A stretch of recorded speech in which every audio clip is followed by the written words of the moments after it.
اعوذ باللہ من الشیطان الرجیم، بسم اللہ الرحمن الرحیم وبہ نستعین۔ امید ہے کہ انشاءاللہ مومنین ماہ رمضان المبارک میں بہترین انداز میں عبادت سے لطف انداز ہوں گے۔ امام سجاد علیہ السلام دعائے ابو حمزہ سمالی میں جو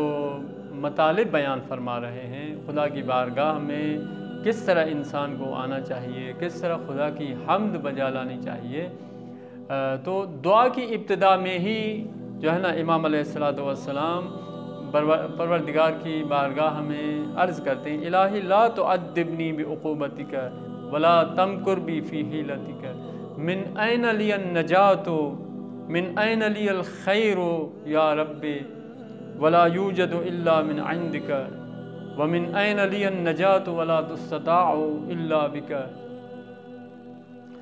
ان جملات کے ذریعے جو ہے وہ امام علیہ السلام آ کر آگے خداوند متعال کی حمد کرنا شروع کرتے ہیں اور عرض کرتے ہیں کہ الحمدللہ الذی ادعوہ فیجیبنی وَإِن كُنْتُ بَطِيئًا حِينَ يَدْعُونِی۔ امام علیہ السلام یہاں پر خداوند متعال کی حمد اور اس کی خصوصیات کو بیان کرتے ہیں، اور وہاں پر جو ہے وہ ایک ایک خصوصیت کو عرض کرتے ہوئے خدا کی ایک خاصیت کو بیان کرتے ہیں، اور بندے کی جو ایک خاصیت ہے، خدا کی بارگاہ میں سستی ہے، اور اسی طرح جو ہے وہ انسان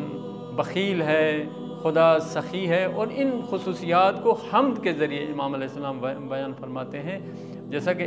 عرض کرتے ہیں پروردگار عالم کی بارگاہ میں کہ تعریف ہے اس خدا کی کہ جسے میں جب پکارتا ہوں تو وہ مجھے دعوت دیتا ہے، فیجیبنی، فوراً میری دعا کو قبول کرتا ہے، وَإِن كُنْتُ بَطِيئًا حِينَ يَدْعُونِی، اگرچہ میں بہت ہی سستی سے عمل کرتا ہوں جب خدا مجھے بلاتا ہے۔ یعنی کیا؟ یعنی جب میں خدا کو بلاتا ہوں تو وہ فوراً میری جو ہے وہ دعا کا جواب دیتا ہے، استجابت کرتا ہے، میری دعا قبول کرتا ہے، جبکہ میں بندہ جب خدا مجھے بلاتا ہے تو میں اس میں سستی کرتا ہوں، کبھی دیر سے آتا ہوں، کبھی اصلاً خدا کی جو ہے وہ بلاوے پہ نہیں آتا۔ اور اس کے علاوہ اس کے بعد دوسرا مرحلہ ہے کہ والحمدللہ الذی اسألہ فیعطینی، حمد ہے خدا کی کہ جس سے جب میں مانگتا ہوں تو وہ مجھے فوراً عطا کر دیتا ہے، وَإِن كُنْتُ بَخِيلًا حِينَ يَسْتَقْرِضُونِی، جبکہ میں بخل کرتا ہوں، کنجوسی کرتا ہوں کہ جب خدا مجھ سے قرض مانگتا ہے، اور خدا جب مانگتا ہے تو بے عنوان قرض مانگتا ہے بندے کو، اور بندے کو کئی گنا زیادہ جو ہے خدا واپس دے دیتا ہے۔ تیسرا جملہ والحمدللہ الذی انادیہ کلما شئت لحاجتی، تعریف اس خدا کی کہ جب میں خدا کو پکارتا ہوں اور جو بھی میری حاجت ہوتی ہے، جب بھی حاجت ہوتی ہے میں اسے پکارتا ہوں، وَأَخْلُو بِهِ حَيْثُ شِئْتُ لِسِرِّي بِغَيْرِ شَفِيعٍ فَيَقْضِي لِي حَاجَتِي، اور بغیر کسی شفاعت کرنے والے کے ڈائریکٹ جب خدا سے میں کچھ مانگتا ہوں اپنی حاجت، تو خدا میری حاجت کو برآوردہ کر دیتا ہے، خدا میری حاجت کو پورا کر دیتا ہے۔ الحمدللہ الذی لا ادعو غیرہ، تعریف ہے اس خدا کی کہ میں اس کے غیر کو نہیں پکارتا، وَلَوْ دَعَوْتُ غَيْرَهُ لَأَخْلَفَ رَجَائِي دُعَائِي، کہ اگر میں خدا کے غیر کو پکارتا تو وہ غیر خدا میری امید کو پورا نہ کرتا،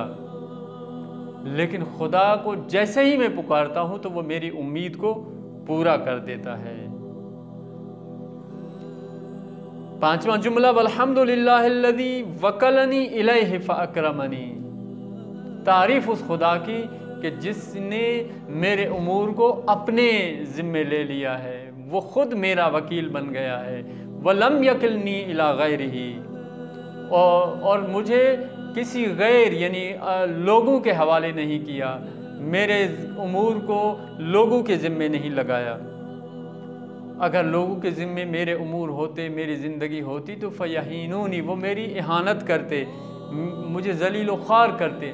لیکن خدا ہمیشہ میرا پشت بنا ہے۔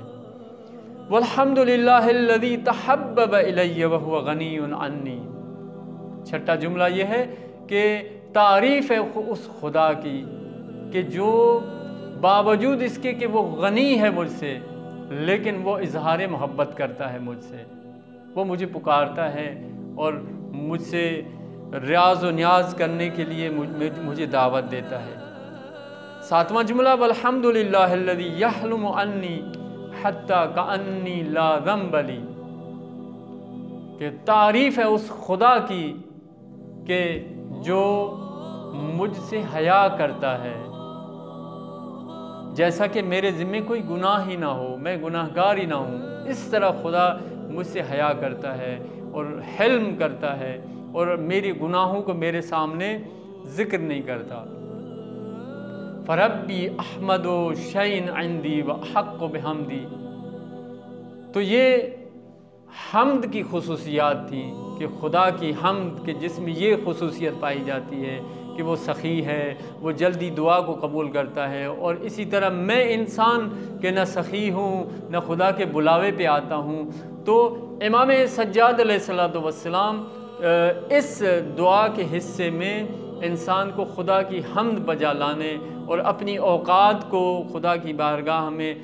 جو ہے وہ سمجھنے اور خدا کی حیثیت کو سمجھنے کے لیے دعوت دے رہے ہیں۔ امید ہے کہ انشاءاللہ ہم دعا کے ان جملات کے ذریعے خداوند متعال کی جو ہے معرفت حاصل کر سکیں اور اپنے نفس کی معرفت حاصل کر کے اور صحیح انداز میں پروردگار کی بارگاہ میں جھکنے کی توفیق پیدا کر سکیں۔ والسلام علیکم ورحمۃ اللہ وبرکاتہ۔